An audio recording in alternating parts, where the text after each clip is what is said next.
After the game, Rice was talking about his free kick and he said that Nicholas Joba actually wanted him to cross the ball instead of shoot. Now, he obviously ignored that.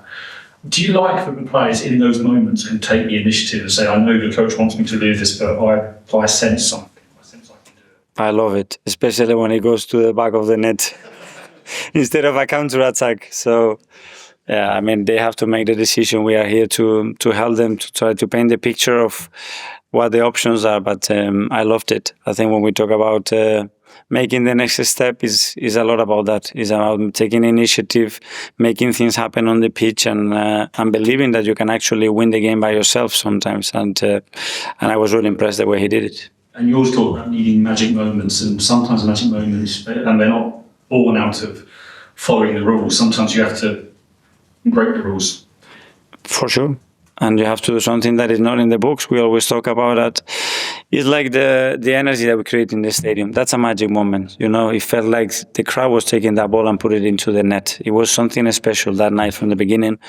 And when you're able to create those moments, I think you are more likely to experience the situation that we had a few days ago. And what's the reaction of the coaching staff when they tell a player, do this and it will work, and they do something completely different and it works? I think the first one probably is, you see, I told him to bend the ball like this, because the crowd and the people, they cannot really understand. I have my nephews telling me, I saw Nico telling them to put it over. He said, you don't want to know the truth. I'm guessing. Obviously, the Real Madrid game, there was the light show, there was your quotes the day before asking for the crowd to bring the atmosphere. Obviously, that must have had some impact on the game itself. Do you wish that kind of atmosphere was created a bit more across the season? Because obviously for the big games it's there, but would it be nice to be able to have that just for general league games too? Not to that extent, but a bit more hyped up. Well, that would be ideal. It cannot be the same, and probably shouldn't be the same, because then it wouldn't be as special as well. But I think we can all raise the level and the demands that we put to ourselves, to put the standards of how the Emirates has to be looking every single week, at least to a point, you know, and then we can raise the bar in special occasions to do something extraordinary. I think that has to be the aim. I think we have to have the best stadium, the best atmosphere in the world. That's what I will put the bar.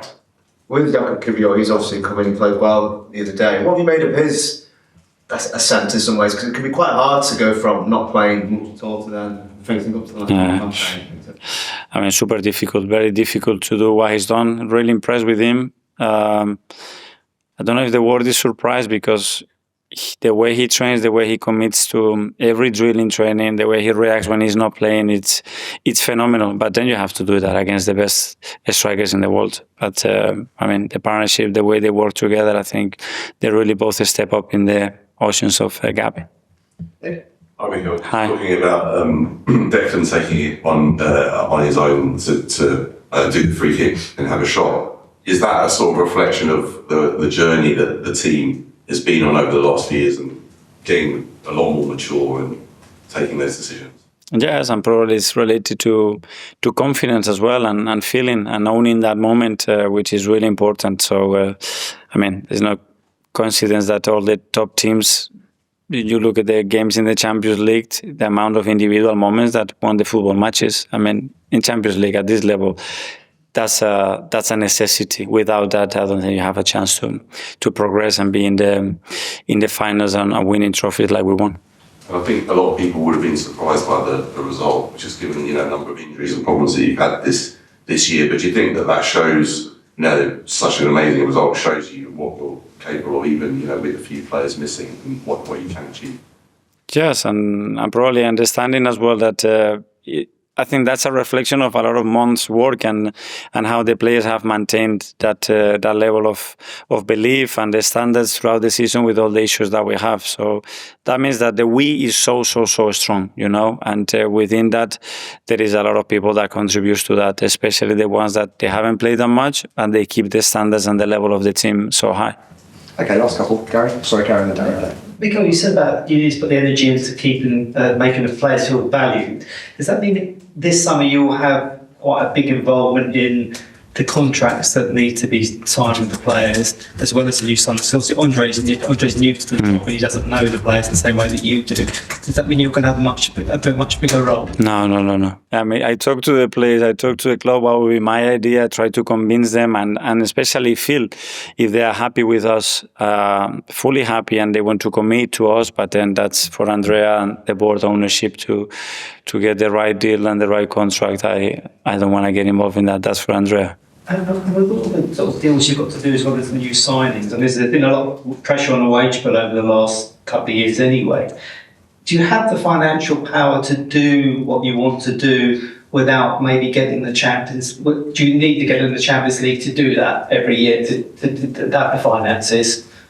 Again, that's probably for him, for Rich, for team, for ownership to discuss those topics. I mean, for the right reason, we want to be playing the Champions League and at the highest and latest stages of that competition, because obviously without that and the models that we have for the future would be very difficult. So that's where we want to be. Okay, finally to Darren. Mikel, you mentioned focusing on the next game this weekend. How hard is it as a staff? You must have enjoyed the other evening. And how hard is it for you to switch back off the players and yourself to such a game like this after the highs of the week? When you're winning, I think pretty easy, because your energy is good, your mood is good, the team is performing, and you have a fantastic experience together. So you are looking forward to the next one. So there is no, I mean, that's a huge advantage, I think, when you have that momentum to keep going. So looking forward to the game tomorrow. Can you enjoy it before you focus on the next game yourself? I did enjoy, especially because obviously we had quite a lot of family together here, and it was such a special night that I did enjoy it for a few hours. Next day, watch it back, then enjoy it, but okay, things that we have to do better, and then into Brentford. Okay, guys. Thanks very much. Yeah, thank you. Thank you. Cheers. Thank you.